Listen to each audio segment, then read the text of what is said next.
Estábamos diciendo en el último encuentro del exilio de Babilonia y del hecho que el rey Ciro permitió que los judíos retornaran del exilio.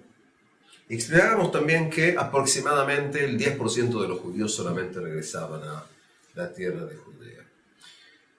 Y acá tenemos que ver varios puntos. Por ejemplo, el autor o los autores del Tanaj consideran a Ciro o Koresh Mashiach, un Mesías. Es decir, en el libro de Isaías, capítulo 45, versículo 1, dice Koresh Mashiach. Y en un versículo anterior utiliza la palabra Roí, que Roí sería algo así como pastor. Es decir, es interesante la concepción histórica que se fue desarrollando.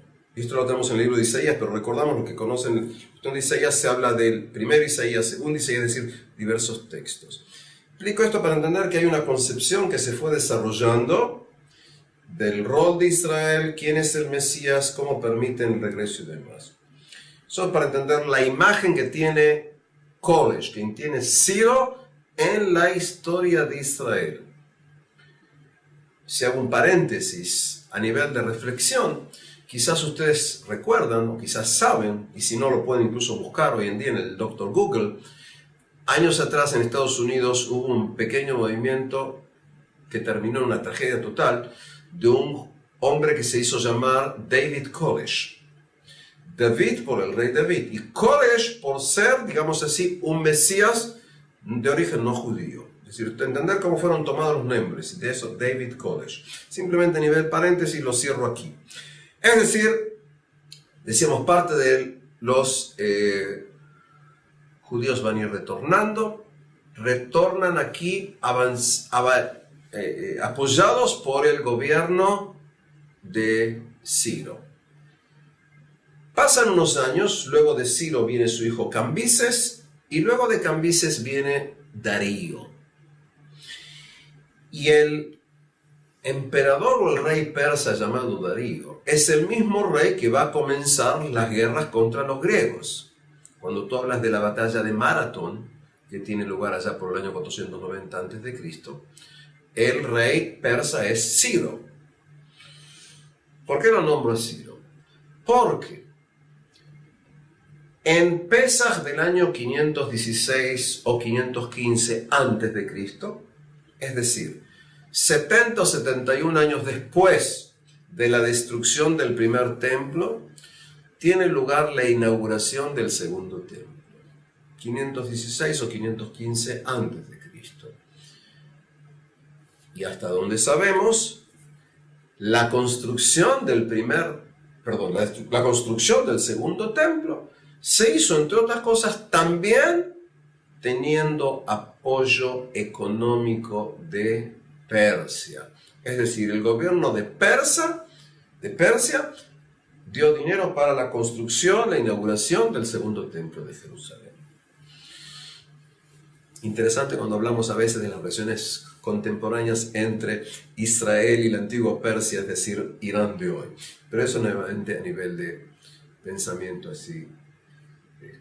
Judíos retornan aquí y cuando empiezan a regresar aquí, tienen que ver qué hacen. Porque en la tierra de Israel,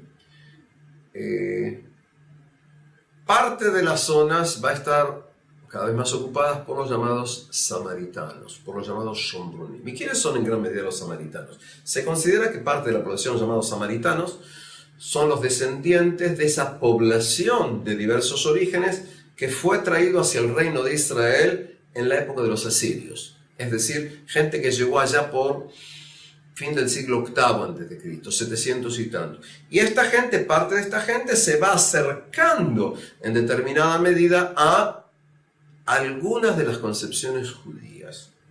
Y parte de los samaritanos van a querer tomar lugar, ocupar funciones en lo que se va a llamar la vida judía en Jerusalén y en el templo de Jerusalén. Esto va a llevar a roces, va a llevar a conflictos, porque son grupos de origen étnico distinto. punto, porque son grupos que cada uno de ellos determina que tiene una superioridad sobre el otro. Y aquí que pasando el tiempo, aproximadamente para el año 450 a.C., llegan juntos o separados, no sabemos, Esdras y Nehemías. Acabo de decir que no sabemos si llegan juntos o separados porque hay una serie de controversias a nivel histórico con respecto a esto. Esdras y Nehemías son dos judíos que vienen enviados hacia mediados del siglo V a.C. por el gobierno persa. Esdras y Nehemías o Esdras y Nehemías, fíjense, Esdras es la ayuda, Nehemías es el consuelo de Dios, esa es la traducción del nombre, Nehemías. Estos individuos llegan aquí a Jerusalén. Y yo aquí en este curso no voy a hacer ahora la diferenciación entre las actividades de ambos, sino voy a explicar qué hicieron los dos, tomando en cuenta que quizás vinieron juntos o quizás con poco tiempo de diferencia.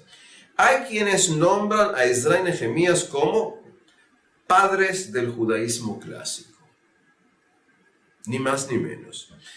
¿Quiénes son estos personajes? Esdras parece ser que llega primero. Esdras tiene, por decirlo así, un mandato dado por el gobierno babilónico. Y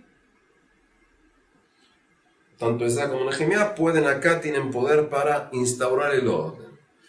Tienen incluso la posibilidad de dar condenas a muerte. Hasta donde sabemos nosotros no tuvo lugar esto. Esdras y Nehemías empiezan a organizar a la población judía del lugar y empiezan a actuar imponiendo determinadas reglas. Por ejemplo, Esdras y Nehemías imponen que se debe observar en forma rígida el Shabbat. Es decir, parte de la población judía no practicaba, no cuidaba el Shabbat. Esdras y Nehemías van a instituir que por lo menos una vez en la semana, el día Shabbat, se va a leer en forma pública la Torah. Hay quienes consideran que entonces estamos hablando acá de la costumbre que luego se va a dar de leer lo que se llama, ¿sí?, una vez por semana la Torah. Costumbre que se va a dar en Israel y que siglos después en Babilonia se va a hacer 3 veces por semana, lunes, jueves y sábados. En definitiva, luego los judíos van a adoptar la postura babilónica. Cuidar el Shabbat, 2 lecturas de la Torah. Ellos van a organizar, van a llevar a una gran asamblea. Y hay quienes consideran que aquí es el origen de lo que se va a llamar Knesset Hagdolah. Y Anshe Knesset Hagdolah parece ser que va a ser la institución madre de la que luego se va a desarrollar el llamado Sanhedrin. Ahora, según la concepción talmúdica, Anshe Knesset Hagdolah eran 120 individuos. Cuando lleguemos al Sanhedrin se va a hablar de 70 o 71. En la Knesset, en el actual Parlamento de Israel, hay 120 individuos porque según la tradición talmúdica, en la Gran Asamblea habían 120 individuos. Hablamos de Shabbat, lectura de la Torah, observación del Shabbat. La Gran Asamblea, había muchos judíos, parece ser, que estaban casados con mujeres no judías. Y la postura de Esdras y Nehemías es que hay que expulsar a las mujeres no judías porque influyen en el hecho de que se continúe con la idolatría.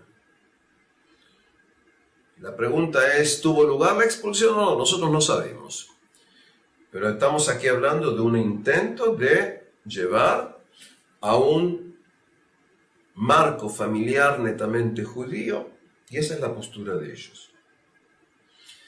Esdras y Nehemías van a reforzar la postura y el lugar de los levitas y de los sacerdotes dentro del marco judío. Y van a imponer a todos los judíos a entregar un diezmo, es decir, una 10ª parte de sus ingresos, para poder mantener a la clase sacerdotal y los levitas. Y tomando en cuenta que van a considerar que la dirección del pueblo debe estar en manos de los sacerdotes, podemos decir que están llevando a la creación de una teocracia judía. Para reforzar la cantidad de judíos que viven en Jerusalén, van a obligar a población judía a ir a vivir a Jerusalén. Y además, contando con el apoyo militar de los grupos que trajeron de Persia, van a construir rápidamente, van a fortalecer las murallas de Jerusalén. Y por eso a veces hay quienes lo llaman los padres del judaísmo clásico. El casamiento entre judíos, cuidar el Shabbat, la lectura de la Torá. Todo esto va a llevar a que Ezra y Nehemías van a estar ahí en el siglo V a.C. como dos personajes netamente centrales. Además que en general se considera que a grosso modo es en la época de Ezra y Nehemías en que casi se terminaron de escribir ya todos los textos. Es decir que tenemos acá un proceso que comenzó con el regreso del exilio. Un punto más a tomar en cuenta. A partir del regreso de los judíos de Babilonia a la tierra de Israel, vamos a ver una serie de cambios. Por ejemplo, los judíos adoptaron y aceptaron los nombres de los meses babilónicos. Nisan, Iyar, Tamuz, en vez de primer mes, segundo mes, tercer mes. Es decir, vamos a ver que hay acá una entrada de conceptos babilónicos a nivel de los nombres de los meses. Pasa algo más, mucho más que eso. El idioma arameo, que es uno de los idiomas semitas occidentales, era lengua franca en la época de los asirios, pero pasó a serlo mucho más en la época del imperio babilónico. Es decir, el arameo va a ir a veces ocupando el lugar del hebreo, aunque todavía se va a seguir utilizando el hebreo y se va a escribir en hebreo, como va a ser luego la Mishnah. Pero lo más importante también va a ser que lo que se llama el alfabeto, la escritura aramea, va a reemplazar a la antigua escritura hebrea. Esto es muy importante. Hasta el siglo VI a.C. aproximadamente, los judíos utilizaban lo que se va a llamar la escritura hebrea antigua. A partir de ahora, del siglo VI en adelante, los judíos van a utilizar lo que se llama Ktav Ashuri HaMerubah, es decir, la escritura aramea cuadrada. Y esto implica que las letras que usamos en el hebreo, o lo puedes usar cuando escribes árabe en hebreo, o cuando usas yiddish, o cuando usas italiano, las letras que usamos son las letras de la escritura aramea del siglo VI, V en adelante. Y no es la antigua escritura que se escribía antes. Así que se fueron dando aquí cambios. Algo más que se va haciendo en la época en que los judíos todavía están en Babilonia, se va a intentar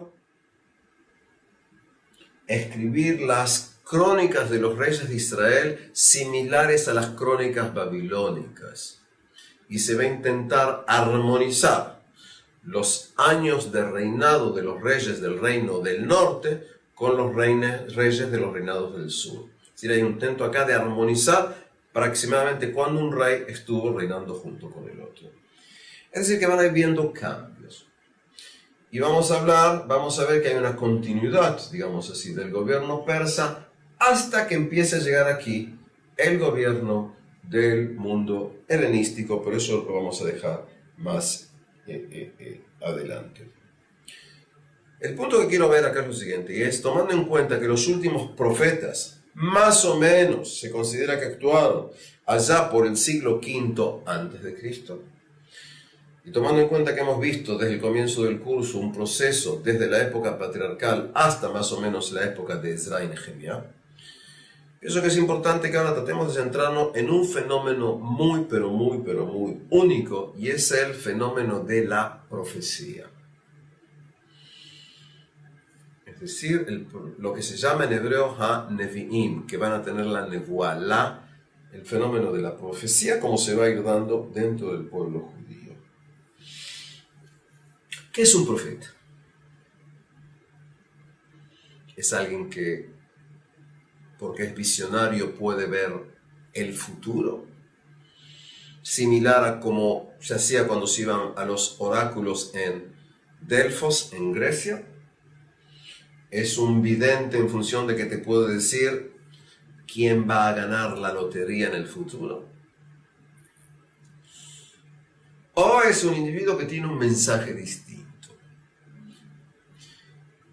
Es decir, entre los sumerios, los acadios, los egipcios, los troyanos, se podía leer el futuro, por ejemplo, abriendo un ave y viendo la forma del corazón, o el hígado, o viendo en qué medida había aves en el cielo.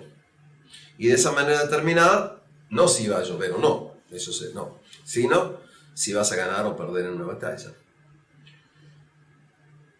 La pregunta es si eso estamos hablando. Y la respuesta en forma general es que no. Cuando nosotros hablamos de la idea de la profecía, básicamente no estamos hablando de un vidente, no estamos hablando de alguien que te va a decir qué ocurrirá en el futuro, aunque parte de los profetas en líneas generales hablarán en conceptos escatológicos de un futuro, de eso vamos a hablar. Estamos hablando de un profeta, es un individuo que hay dos posibilidades. O está imbuido por el Espíritu Divino, como lo va a interpretar la población creyente, o va a ser un individuo que tiene una postura intelectual, moral, de crítica a la realidad de su momento. Pienso que básicamente es esto, es decir, es un individuo, un hombre de carne y hueso como tú, como yo, que en un momento determinado considera que la realidad debe ser distinta. Y entonces vamos a ver quiénes son esos individuos. En la concepción judía, según los textos, porque los únicos textos que tenemos sobre esta gente, evidentemente, es el texto bíblico, podemos ver que Dios, según la concepción, se manifiesta con los hombres. Por ejemplo, Dios habla con Abraham, pero en general Abraham no es considerado un profeta. El profeta más importante, el primero, según la concepción judía, va a ser Moisés. Y Moisés es un líder. Y Moisés es un individuo que es creador de un pueblo, es un político, es un legislador, es una imagen moral que da un mensaje, que lo que quiere es imponer la creencia en un único Dios. Moisés ocupa un rol muy importante por ser considerado el individuo que hace muchas veces el nexo entre Dios y el pueblo. Y tiene un mensaje. Otro individuo que va a ser considerado profeta es Samuel, Shmuel Anaví. Y el profeta Samuel, entre otras cosas, va a ser un coronador de reyes. Es decir, alguien que viene y va a coronar a individuos. Lo va a hacer con Saúl y lo va a hacer con David. Y va a tener un diálogo con Dios. La pregunta es si cuando yo leo que Moisés o Samuel tuvieron un diálogo con Dios, ¿es un diálogo verdadero o es un diálogo de él consigo mismo y luego decide actuar? Y luego paso a todo tipo de individuos. Paso a los profetas, como va a ser Elías y Elisha, Eliyahu Anaví y Elisha. Eliyahu es, junto con Elisha, por decir así, son los dos profetas quizás más extremos, más fanáticos, que más luchan contra la idolatría. Eliyahu Anaví lucha contra los profetas profesionales que están junto con Ahab y Zebel. En el relato bíblico, Eliyahu Anaví lleva a que esta gente sea consumido por el fuego, es decir, los quema, porque esa es la voluntad divina. Pero tiene una postura netamente contra el establishment, contra la idolatría. Eliyahu y luego su discípulo Eliseo hace más o menos lo mismo. Lo interesante, además de estos dos individuos, además de que tiene una gran participación activa, es que ambos son hacedores de milagros. Tanto Eliyahu Anaví como Elisha resucitan cada uno de ellos resucita por lo menos una vez a niños. Si esto les suena conocido con respecto a Jesús en la posteridad, tienen razón. Ambos, de diversas maneras, logran abrir las aguas del Jordán. Y de esta manera hay algo similar con Moisés. Ambos logran hacer todo tipo de milagros. Por ejemplo, Elisha, da de comer a muchísimos hombres con pocos panes. Si esto les parece conocido de un relato posterior, pues tienen razón. Logra Elisha en un momento a uno de sus seguidores que miente y etcétera, lo convierte en leproso. Luego lo va a curar. Es decir, estos dos hombres son hombres milagrosos, hombres que hacen milagros. Hay dos cuestiones también.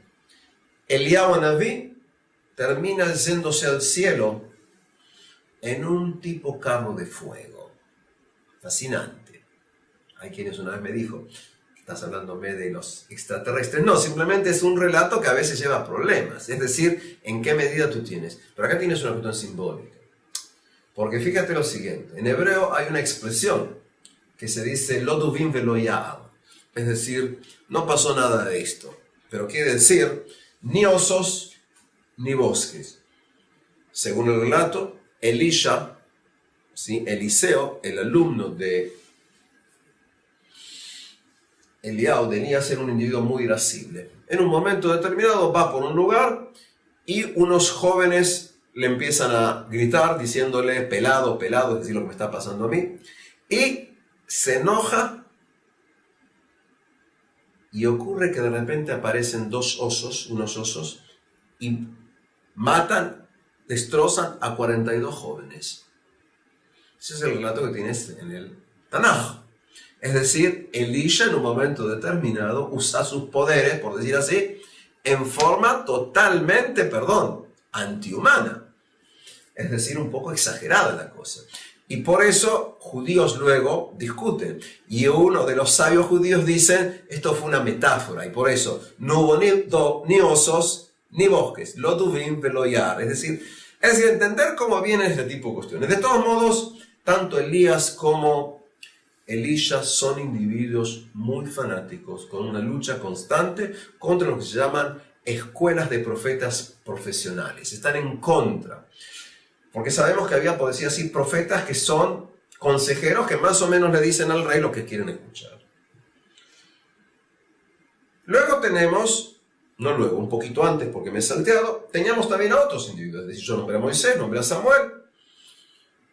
Me salteé a un señor llamado Natán. Y Natán, que también es profeta y está en la corte del rey David, es un asesor, es un moralista. Pero también es alguien que toma parte para lograr coronar a Salomón. Pasando el tiempo, yo nombré también a Ahía Shiloni. Cuando Jeroboam se escapa a Egipto, dijimos que vino un señor llamado Ahía, toma una capa tipo Superman y la corta en 12 pedacitos y le da 10 diciendo, esto será tu reino futuro. En otras palabras, estoy hablando con individuos que básicamente tienen una postura de líder, una postura de consejero. Pienso que cuando nosotros hablamos de la profecía, hay un concepto que se suele utilizar y es la profecía clásica. ¿Cuándo surge el profeta clásico? ¿Qué mensaje tenemos de lo que se llama el profeta clásico? Se considera en general que la profecía clásica, enseguida voy a explicar qué es, surge después de estos personajes que estoy nombrando. Surge sobre todo a partir del siglo VIII a.C. Es decir, no con Elías, ni con Eliseo, ni con los que estuvieron antes. No, estamos hablando de otro tipo de individuos. Estamos hablando de individuos como ser Amós, Isaías, Jeremías, Malaquías, Ezequiel.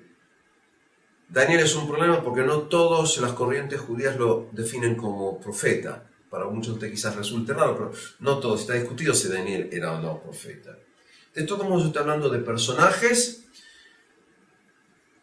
que podríamos decir son personajes que actúan solos casi, individuos que muchas veces no tienen acceso al poder individuos en que el acento básico no está en el ritual. No está básicamente en sí monoteísmo o politeísmo. El mensaje de ellos pasa por otras esferas completamente distintas. No quiere decir que no hablen contra la idolatría. También hablan contra la idolatría. Jeremías sale contra el asunto increíble de que hubo quienes ofrecían niños a Moloch, a ese Dios terrible. Pero el mensaje de estos profetas va a ir pasando por otras cuestiones. Y podemos decir, para hacerlo en general, que la contribución de los profetas se va a dar básicamente en tres ramas, no en tres ramas, en tres dimensiones, en tres áreas. En los valores, en la concepción de la historia y en lo que se llama la escatología. Es decir, en tres áreas básicamente estará lo que se llama a veces la contribución de los profetas. Valores, en la concepción de la historia y en escatología.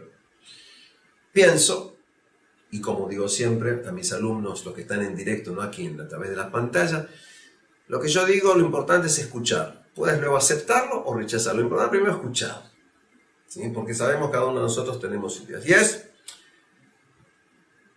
pienso modestamente que si hay una verdadera contribución judía antigua de la humanidad, está en el área básicamente del mensaje moral de los profetas. No en el rey David o el rey Salomón, no en el rey Saúl, no en la actividad de Jeremías. Se me ocurre que si hablamos de que vivimos en un mundo global en que se fueron desarrollando conceptos, uno de los escalones que pusieron los judíos fue en la idea de los profetas. Cuando hablábamos de Samuel, le expliqué el asunto de oponerse a la monarquía, lo podíamos llamar un mensaje hacia la democracia.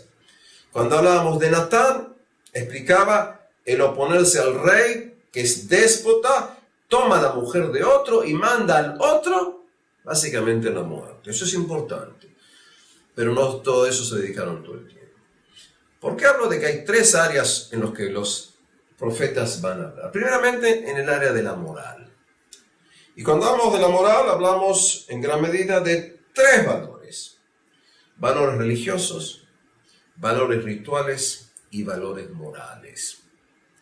Es decir, ¿cuál es el rito verdadero o no? Si hablo de un valor ritual. ¿Cómo se hace el rito? ¿Qué se puede sacrificar? Si tú estás ofrendando a Dios en función de creencia, ¿sí? ¿Qué tipo de objetos les ofreces? ¿Cómo se da el rito? ¿Qué es lo que se hace? Si estás hablando, por ejemplo, de un acto orgiástico, como se va a hacer en gran parte del mundo antiguo, o estás hablando de un acto en que hay una escala de valores determinada, en función de eso se va a hacer el rito. ¿Cuáles son los valores a nivel religiosos? Y acá sí entramos entre religioso y lo moral, va a haber relación, es decir, ¿cuál es mi relación con Dios? Hay relación entre lo que yo hago con Dios y lo que hago con mis padres. Y acá entramos en el nexo. Es decir, en el Decálogo te dice, ¿sí? Respetarás a tu padre y tu madre y se te alargarán los días sobre la tierra. Es decir, una idea aquí se va relacionando. Tú debes respetar a padre y madre. Por supuesto que tú puedes decir, tú tienes que respetar a tu padre y tu madre porque sí. No tiene que ser condicionado, pero hay acá una idea determinada. Entonces, cuando hablamos del valor moral, hablamos de lo que explica Amós. Y Amós es, por antonomasia, el profeta que habla contra la explotación del hombre por el hombre. No así porque sí. Cuando tú hablas en el siglo XIX, había pensadores de corrientes socialistas, es decir, que querían cambiar la sociedad a nivel de un mundo mejor, de no explotar el hombre al hombre, traían de Amós. La idea es, debes pagarle al jornalero al día que termina el trabajo. No puedes tú que estás empleando al individuo que trabaja por día, no dándole su sueldo. O cuando sale contra lo que se llaman siparot bashal, es decir, esos individuos que como básicamente tienen la gula constantemente. Es decir, tenemos una cuestión moral de no explotar al prójimo, de ayudar a los demás, de desarrollar la idea famosa, ¿sí? La famosa idea que tienes en el libro Vaikra, Yutet Yutjet, es decir, Levítico, capítulo 19, versículo 18, en que dice, Ve'aftare rajaka moja, y es, amarás a tu prójimo como tú mismo. Esa idea es netamente una idea judía del Deuteronomio. No estoy hablando de que quién tiene monopolio sobre ideas. No, estoy hablando de lo que se llaman las primeras fuentes de lo que se llama una moral universal. Es decir, tres áreas dentro de los valores rituales, que está permitido, que está prohibido hacer. La idea de la pureza, es decir, desde determinados tipos de conceptos, tienes una idea de pureza, son conceptos rituales. Si está permitido o no, por ejemplo, a nivel de comida, si puedes comer comida cruda o no, se debe cocer. Las diferencias que tienes en concepciones de valores religiosos, de valores rituales, entre el hombre y los no hombres. Es decir, cuando hablo de nombres me estoy refiriendo a animales. Es decir, entender acá toda una serie de cuestiones. Cuando hablamos de valores también lo siguiente, y es, hay valores universales y hay valores que según los profetas deben cuidar los judíos. Es decir, todos van a ser considerados en gran medida, si todos son hijos del mismo Dios. Pero la exigencia del profeta al judío va a ser que él debe cuidar, además de los valores universales, otros valores específicos, para que entendamos. ¿Sí? Todos individuos tienen prohibido matar. Todos individuos tienen prohibida la violación. Todos individuos tienen prohibida relación sexual con animales. Pero además de eso, que es lo que se podría llamar los valores universales, al judío el concepto es que se les propone otros elementos más. Es decir, el canasto de las obligaciones morales, como la ve el profeta, es mayor que el canasto que se le da a todo el mundo. La idea hebrea de Aitem li mamlechet kohanim vegoy kadosh, es decir, seréis para mí un reino de sacerdotes y un pueblo santo. Es decir, pueblo santo no implica que te voy a dar menos obligaciones, implica al revés, es decir, debo exigir más porque esa es la voluntad para que tengas una mejor moral. El punto este puede llevar a conflictos entre judíos consigo mismo y judíos con los demás. Es decir, ¿tú piensas que eres mejor? No. Simplemente entiendo que Dios, que es Dios de todo, quiere también imponer aquí determinado tipo de cosas. Otro punto más, y es la concepción de los profetas judíos en gran medida va a ser que es más difícil ser judío que no ser judío. Y por lo tanto puedes integrarte a esto. ¿Qué voy a decir? Algo que lo voy a decir varias veces en el curso. Desde mi concepción, la historia judía es similar a un tren. Y durante más de 3000 años, muchísimos individuos ascendieron al tren y muchísimos otros descendieron del tren. Y por eso tienen judíos con todo tipo de características físicas distintas. Es decir, es un proceso que se fue dando. ¿Quieres entrar? Puedes entrar. Es decir, y esta es una idea que vamos a ver. Cuando Isaías habla, cuando Miquea habla y dice, entre otras cosas, no levantará un pueblo sobre otro pueblo la espada, ¿sí? Y no aprenderá más el arte de la guerra, están hablando aquí de un Dios que es particular y universal al mismo tiempo. Es decir, los dioses de Babilonia eran específicos de los babilonios. El Dios, como se va desarrollando en el mensaje profético, es un Dios que es de todos juntos. Y por eso, y en función de eso, vamos a ver que uno de los puntos, decía, es el mensaje de los valores, y acá pasó al segundo, y el segundo es la noción de la historia. Es decir, el mensaje de los profetas tiene una dimensión de valores y otra dimensión es la dimensión de la comprensión de la historia. Cuidado que todo está relacionado, es decir, lo que yo hago aquí básicamente es intentar separarlo a nivel didáctico o a nivel de comprensión. ¿Qué implica el profeta da una concepción de la historia? Para el concepto, para las ideas de los profetas, Dios escoge un pueblo, que fue el pueblo de Israel. Dios orquesta toda la historia de todos los pueblos. Dios hace que suba a Siria. Y luego Dios hace que suba a Babilonia. Y luego Dios hace que suba a Persia. Es decir, Dios o lo hace o lo permite. Estamos hablando de conceptos no idénticos, pero parecidos, cercanos. Es decir, la historia humana es la historia de la voluntad divina. Y entonces, Dios está en la historia. ¿Cuándo? Tenemos el mensaje, ¿sí?, en que Daniel ve a ese enorme personaje que va siendo destruido por las piedras. Está hablando de los reinos diversos que van a ir viniendo. Cuando Ezequiel habla, ¿sí?, de lo que se va a llamar a veces, ¿sí?, los relatos de reinos que bajan y suben y demás, estamos hablando de lo mismo. Es decir, hay una historia divina, y dentro de esa historia divina tenemos aquí la aceptación de que ese es el mensaje. Es decir, las cosas no pasan porque sí. Tenemos acá una historia que en gran medida es una historia, cuidado con lo que voy a decir ahora, casi lineal. Es decir, la historia de la humanidad va en función de un programa. Y eso se va desarrollando. Y el programa empieza con Adán y Javá, con Adán y Eva. Y acá vamos a ir viendo este tipo de mensaje que se va dando. En función de eso, todo va a ir siendo en función de la voluntad de Dios. Y lo que es muy importante en esta concepción es que gran parte de lo que ocurre es en función de si el pueblo de Israel cuida la Torah o no. Porque como el pueblo de Israel no cuida la Torah, manda un pueblo. Esto es interesante por lo siguiente.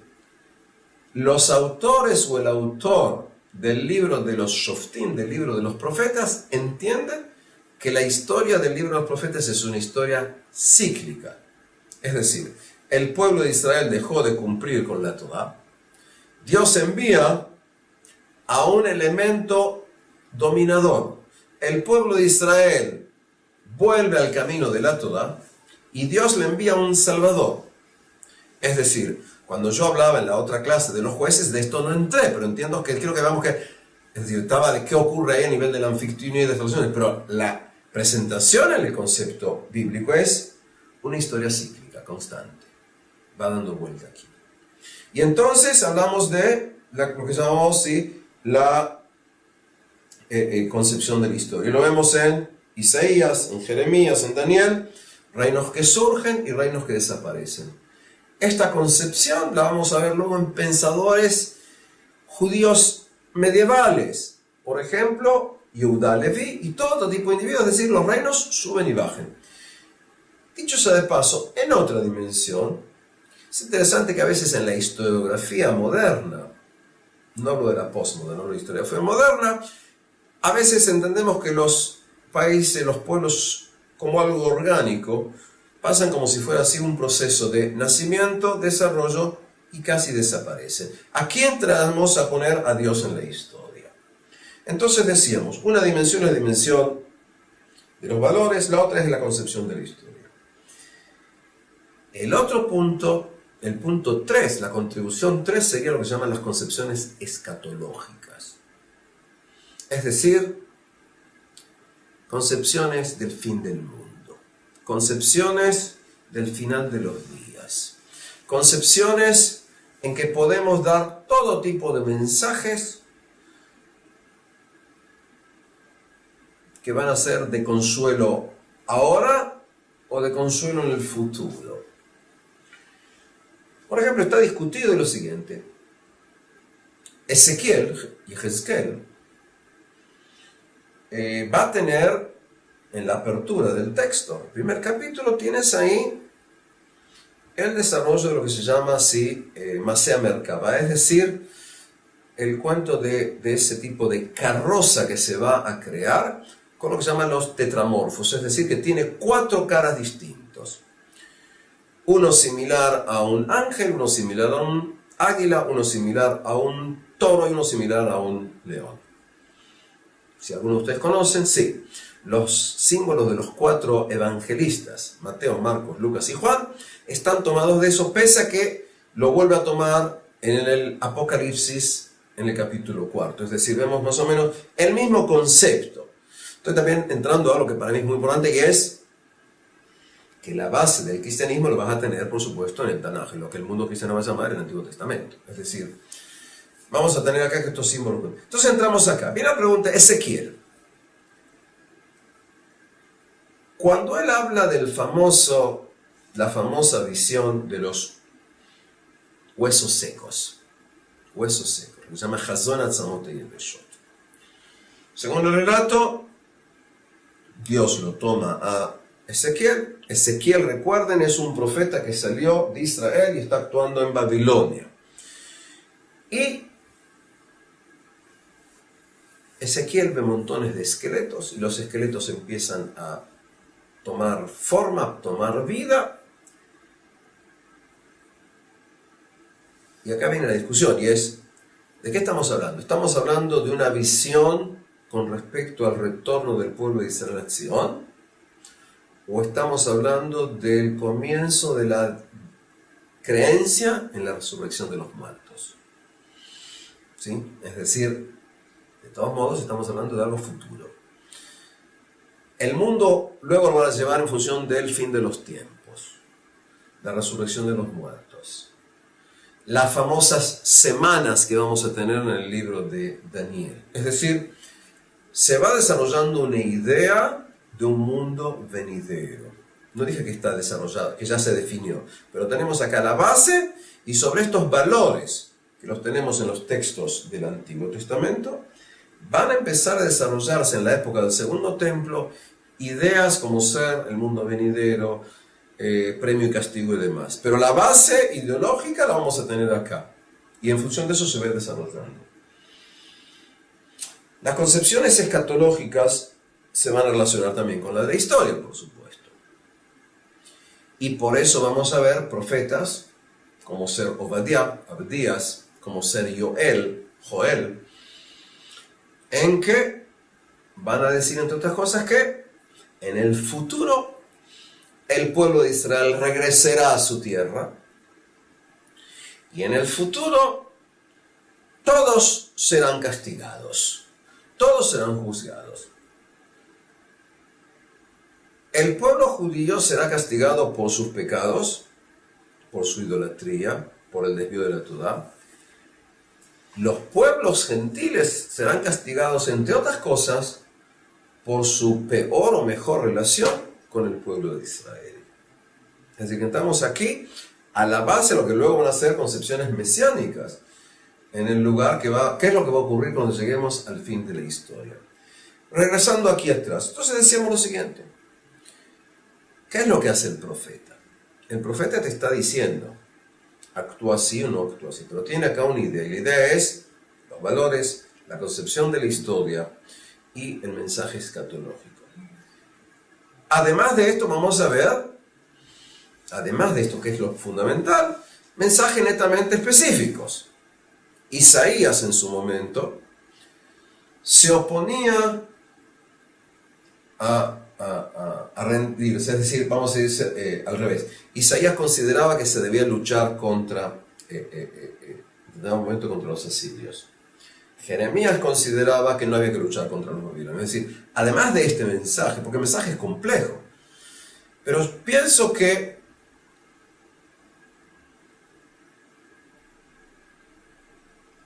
lo más interesante de esto es que el mensaje de los profetas fue incluido en la canonización.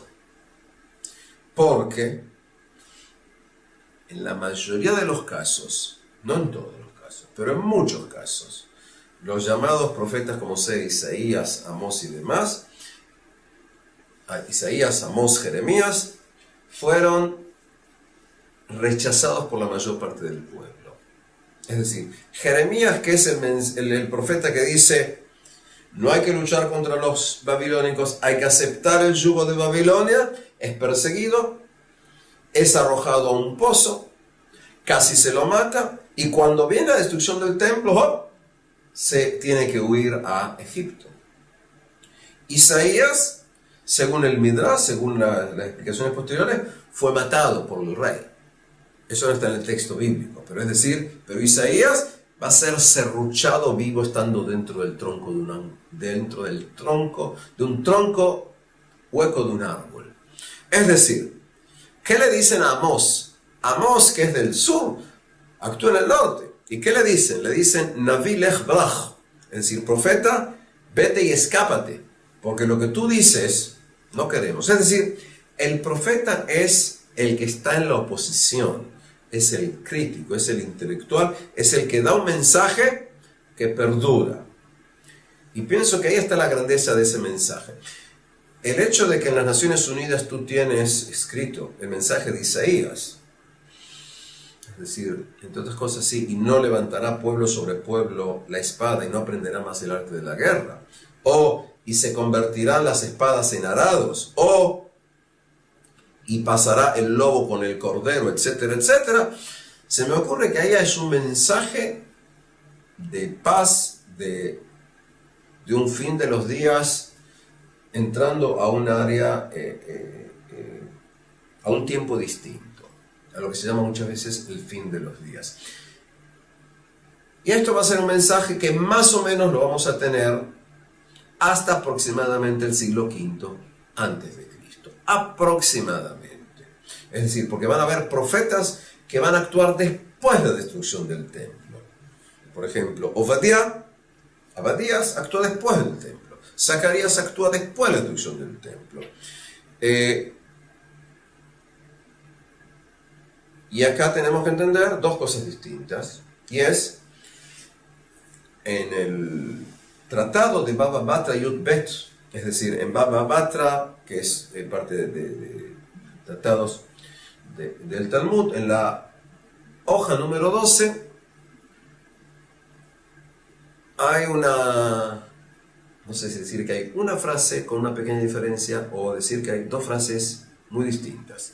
Y dice lo siguiente: Miyom sheharaf Beit HaMikdash nilkeja nevoa me'anevi'im venitna la. En un lado dice Shotim ve'Yiladim y en otro dice la Jajamim.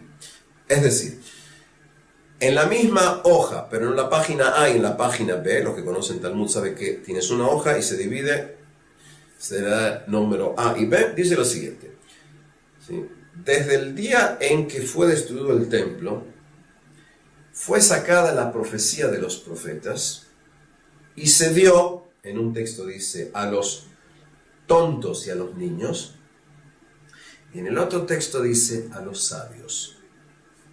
Es decir, la misma frase se cita con una enorme diferencia.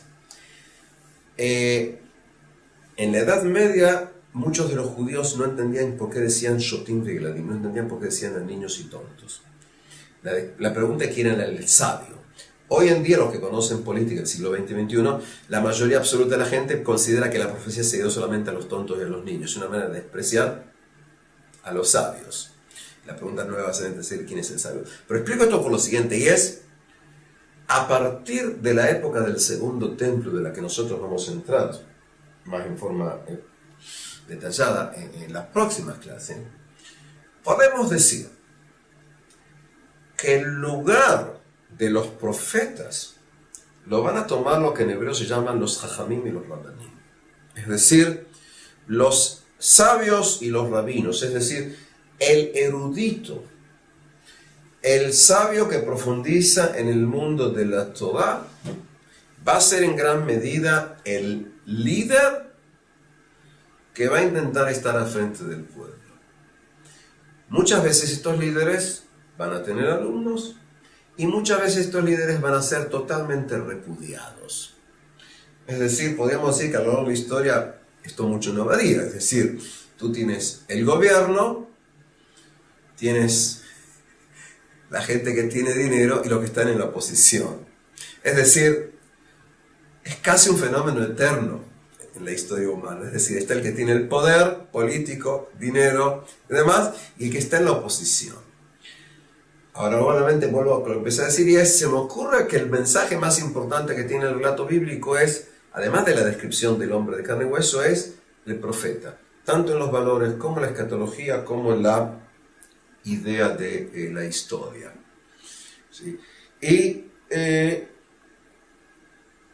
acá un punto que es muy importante también, siguiendo con eso, y es que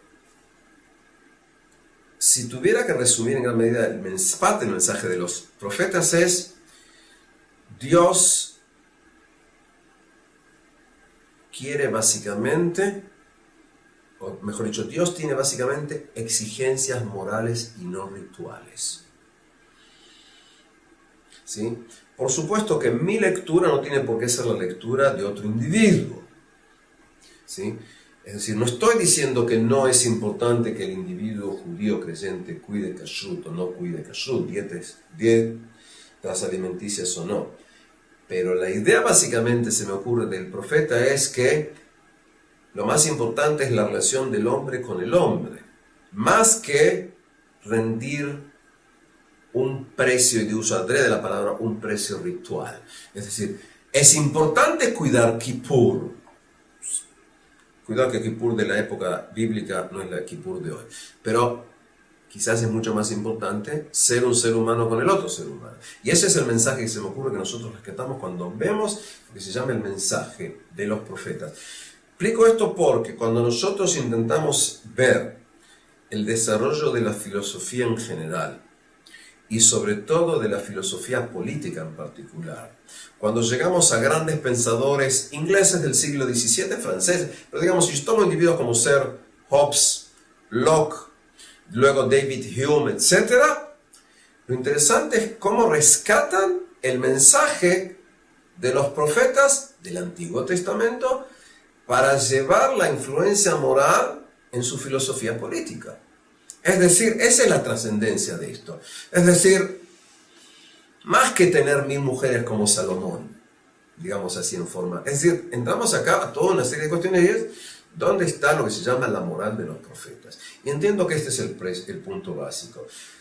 Fíjense que la mayor parte de la gente no habla del mensaje del profeta Elías. Están hablando básicamente de otro tipo de mensaje. Y fíjense también, ¿sí?, hay un profeta que tiene una personalidad muy interesante, y estoy hablando del profeta Jonás. Jonás en hebreo es Yoná. Yoná quiere decir paloma. Y la paloma es la que trae el olivo a Noé cuando terminó el diluvio. ¿Es casualidad que se llama Yoná Yoná? Pienso que no. Porque Yoná es por excelencia el profeta que, saliendo de la tierra de Israel, tiene que ir a Nínive. Y tiene que llevar el mensaje de Dios a los no judíos. Y tiene la discusión. Yoná se quiere escapar y por eso va a tomar el barco y luego va a ser tomado por un enorme pez. No es el antecedente de Pinocho, no, perdón. Es decir, entendemos acá, estamos hablando aquí de Jonás que va a ser escapado. Y luego de estar 3 días y 3 noches en el vientre de ese gran pescado, vuelvo a repetir, es un gran pez, no es una ballena, es un pez. El relato bíblico dice pez. Va a salir y va a hablar con su mensaje a individuos que no son el pueblo de Israel. Y acá tenemos un mensaje interesantísimo, es decir, el profeta que va a hablar a los demás individuos. Es decir, tenemos aquí toda una serie de personajes diversos, ¿sí? Y eso va a dar base a todo tipo de pensamientos. Evidentemente que a lo largo de la historia, el mundo de la creencia, el mundo de la fe, judíos, cristianos que toman el mismo texto, luego el Islam, que toma el texto y los cambia, pero muchas veces tiene sentidos similares. Evidentemente que va a haber una interpretación, muchas veces va a haber también una manipulación del texto. ¿Sí? Cuando se hablan de llegar al fin de los días, ideas escatológicas, pero pienso que básicamente tenemos acá un mensaje que quiero creer que, teniendo su base en el antiguo mensaje bíblico, puede quizás dar pie a una fe quizás inocente en el futuro, en un mundo mejor para todos. Hemos terminado.